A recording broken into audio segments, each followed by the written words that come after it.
everybody? It is Monday, October 28th, and you know what that means. It is time for the High Risk Wrestling Recap. I am your host, Jeremy Pierce. Check out the socials, Charismatic Creations on Facebook and YouTube, Charismatic_Creations52 on Instagram, and of course the 215 on Twitter. Without further ado, let's get into the news. Sting has signed a new multi-year deal with AEW. Yes, he is retired, but he will be in this company for a long time to come. This is coming directly from him. He wants to be a part of the company, and I am all here for it.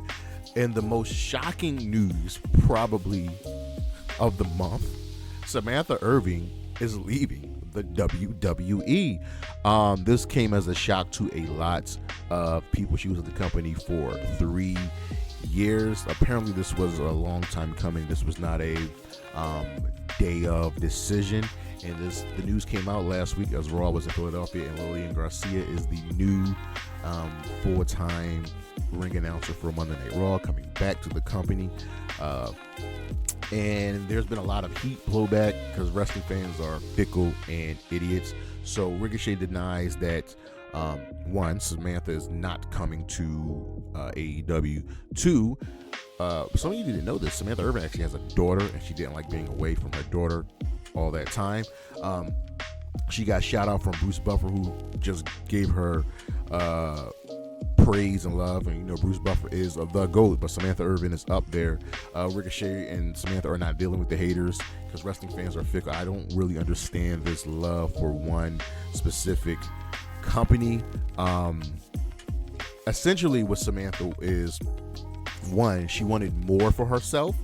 She honestly has admitted that she didn't enjoy announcing. She was just really good at it, and she wanted more. She wanted to move up. She wanted to be maybe a general manager or a manager, and the WWE only saw her as nothing more than an announcer. She also wants to pursue outside projects, and that is something that's very, very hard to do inside the WWE.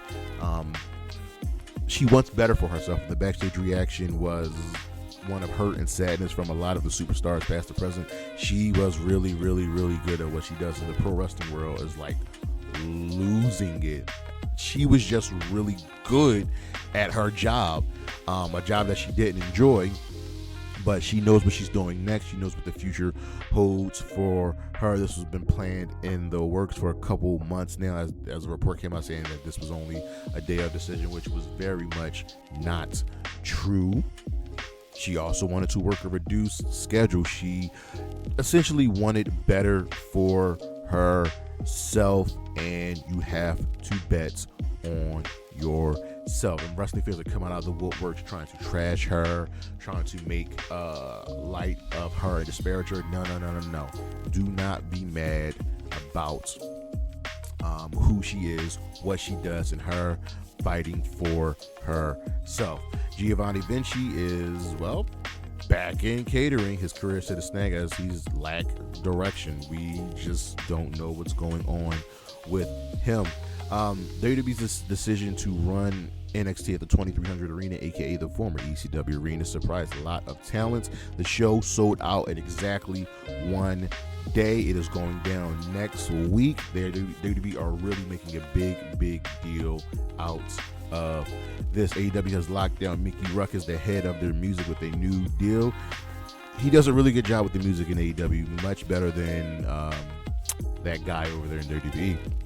On the injury side of things, Asuka has confirmed that she's recovering during her injury hiatus.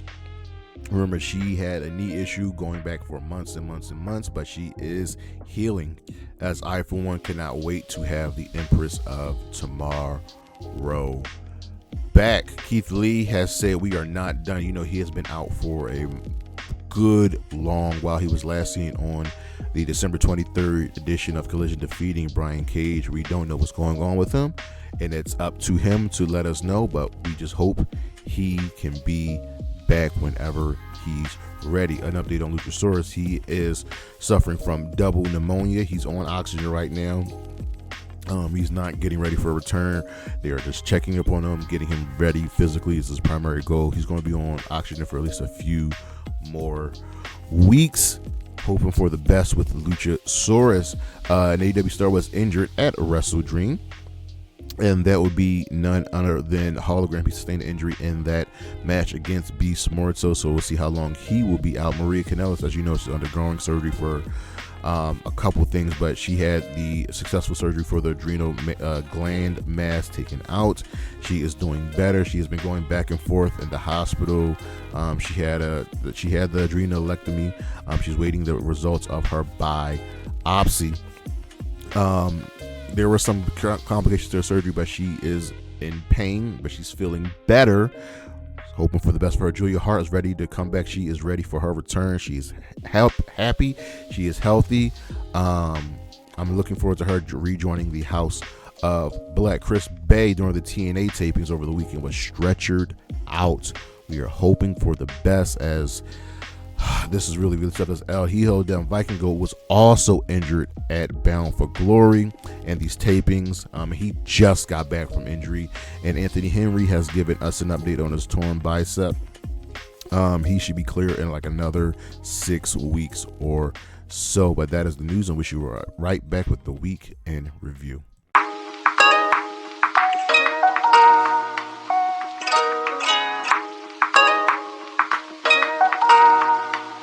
All right, you know we always start with Monday Night Raw. Crown Jewel is here, and the show opens up with Bronson Reed making his way to the ring, and Seth Rollins attacks him, so they fight to the ring.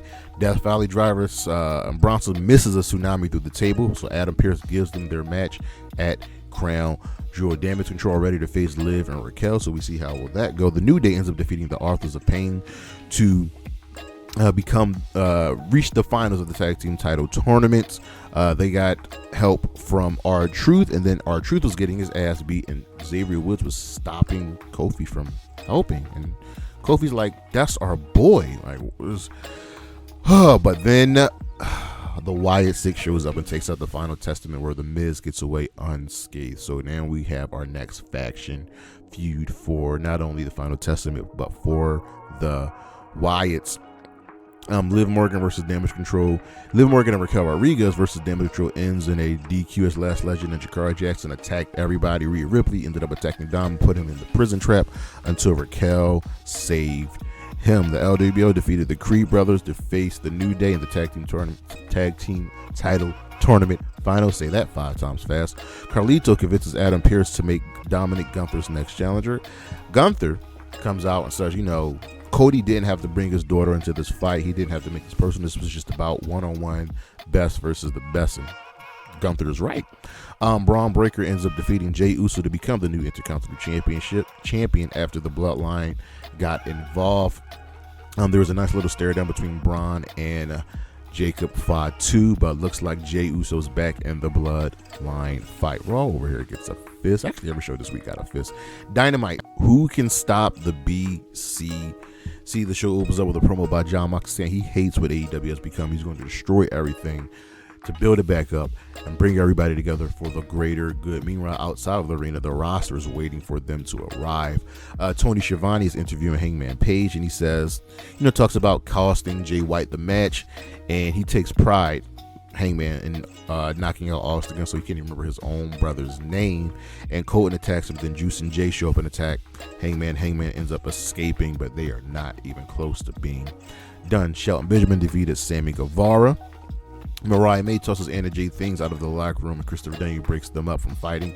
Kyle Fletcher explains himself and why he doesn't want to be compared to Will Ospreay. He wants to be his own man, a better man, be better than Will Ospreay, and he goes as far as shaving his head. Honestly, I think we're just spinning wheels. We're really just spinning wheels until Mark Davis can come back. This is the story that they have to tell.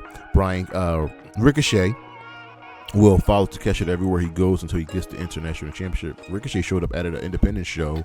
It was Maple Leaf Pro Wrestling, actually, stopping Takeshita from attacking Josh Alexander. Brian Cage and Lance Archer won a squash match. The locker room is still waiting for the BCC, and Chuck Taylor, who's now working backstage as a producer, tells Kyle and Orange Cassidy that Mark Briscoe's match is up next. And then Chuck wants to talk to OC, get him in the fight. Like, yo, you have to be in this fight. Let's go. Chris Jericho ends up defeating Mark Briscoe in a ladder war to become the new Ring of Honor World Champion after Big Bill carried him up the ladder. This makes me think that Ring of Honor might be getting a TV deal. And if you want to get a TV deal, just like when AEW got their first TV deal, make Chris Jericho your champion. So Chris Jericho is now the new Wave. Adam Cole is not finished with MJF, and the Kingdom comes out along with Roderick Strong. Like, they're not finished with MJF either. They want Adam Cole to remember, like, why we came together, why we came here to stop MJF. MJF, who's getting a massage, says that whoever wins 3 straight matches between Roddy and Adam Cole first will get to face him. Probably not at Full Gear. Probably at Revolution. No, Revolution is in January. What is the December pay-per-view? I don't know the December pay-per-view list. Penelope Ford says Jamie Hayter was handed everything and will make sure she remembers and pays for all of the hurt and pain that she's going through. And Penelope and Jamie's like, nah, that's not true. I had to wrestle in front of 20 people, this, that, and the third. This is going to be good. Penelope challenges Jamie to a match on Dynamite. The House of Black won a squash match, and Buddy Matthews challenges Adam Cole to a match. Cole confronts Buddy, wants to know why, and Buddy just walked away. Kamille defeated Queen Aminata. Chris Statlander confronted Kamille, and they brawled until Kamille ends up getting the upper hand, laying her out with a reverse DDT. The square off the face-off between these two was beautiful. The Patriarchy arrived, and they were almost attacked by the mob in the back, but Sabian made his way to the ring as Christian and the Patriarchy chased him, and then Hook attacked Christian because apparently Christian was the one that attacked Taz, but Kip Sabian made the save and ended up joining the Patriarchy. Did not see that coming. And the main event, Private Party and Daniel Garcia defeated the Elite team of the Young Bucks and Jack Perry. The Private Party wants another tag team title match, and the Young Bucks are like, no. So Isaiah is like, we'll split up if we lose. And that really threw Quinn for a loop. He was shocked, and the Bucks ended up accepting. Maybe Isaiah Cassidy knows something we don't. The BCC then arrive in the back, but it's just Marina Shafir driving the truck. Meanwhile, in the ring, Claudio Wheeler end up attacking Garcia and Private Party, and the Mox brings out Chuck Taylor and Pillmanizes him on his neck. So Chuck Taylor's dead, and Orange Cassidy is pissed, and he tells Garcia, he tells everyone else, I told you this would happen. I didn't want to get into this. And Garcia's like, don't take your anger out on me. Take your anger out on them. Mind you, Darby Allin is still not here. I think Cassidy's going to lose whenever he faces Mox. I think Darby's going to be the one to take the championship from Mox. Overall impact, this was the Bound for Glory Go Home show. AJ Francis won the Call Your Shot Battle Royal number 20 match, so he enters at number 20. And Kazarian will enter at number 1. Jonathan Gresham remembers who he was and is looking forward to facing Josh Alexander later in the evening. Heather Reckless's makeover is complete, but is spoiled by Zaya Brookside and Brinley Reese. They have a tag match at Bound for Glory. Josh Alexander defeated Jonathan Gresham. After the match, the Northern Armory attacked Jonathan Gresham, but Steve Macklin tried making the save, and then Alexander got the upper hand until Sami Callihan, Cody Deaner, and Ace still ran in for the save. I know what Alexander and Gresham can do. I wanted this match to get more time to equal one of their previous classes. We have vignettes of Mike Santana walking through the Bronx, talking about his life, getting ready for his match against Moose. Wendy Chu defeated Jody Threat. The Hardys and ABC defeated the System.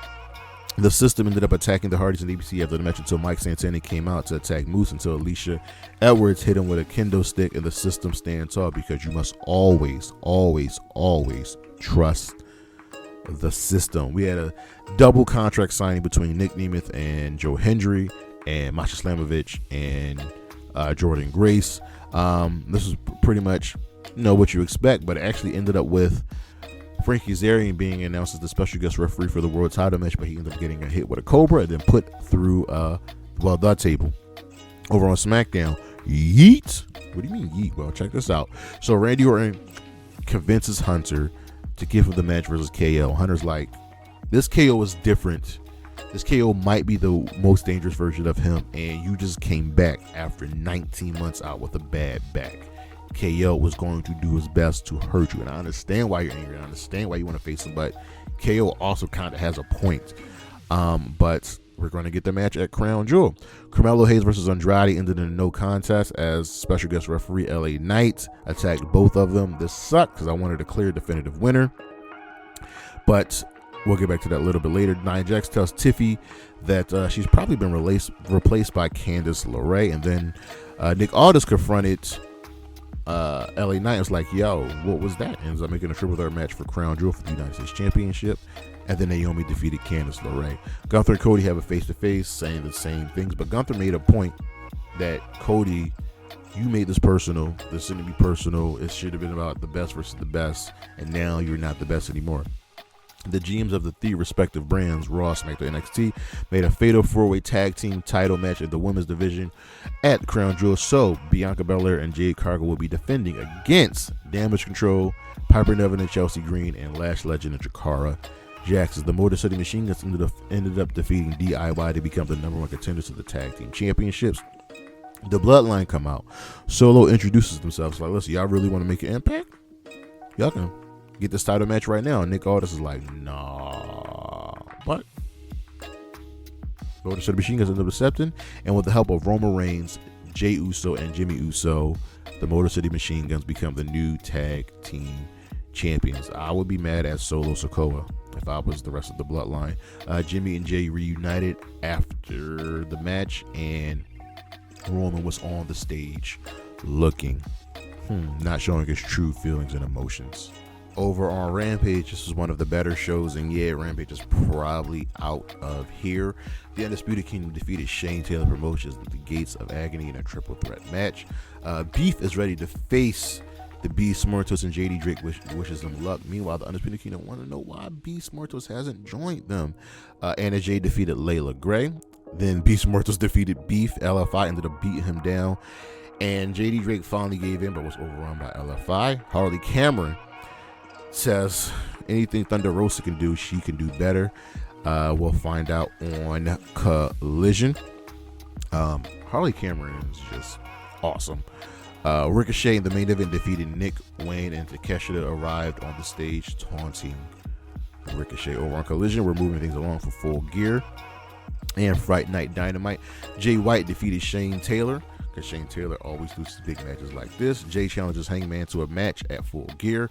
Ricochet contemplates MVP's offer, while Lio Rush is like, I got the offer to you, ain't special, you better not overlook me. Penelope Ford defeated Robin Renegade, and it was great to have Penelope Ford back. Jamie Hayter challenged Penelope Ford to a match. The Outrunners defeated MXM Collection. This was a combination of both comedy and good wrestling. Will Yuta explains himself. He didn't want to do what he did, but he's put behind a rock in a hard place, and he has to be with the men that helped him, trained him, elevated him, got him championships. And the shocking part in all of this was Nigel McGuinness defending the honor of Bryan Danielson. Ricochet defeated Lio Rush. Harley Cameron is great. So what can she do better than Thunder Rosa? Face paint, and she is dressed up as not dressed up, she has the face paint of a cat. Thunder Rosa shows up and challenges her to a Dia de los Muertos match on Collision. So yeah, this is good. This is just going to be fun.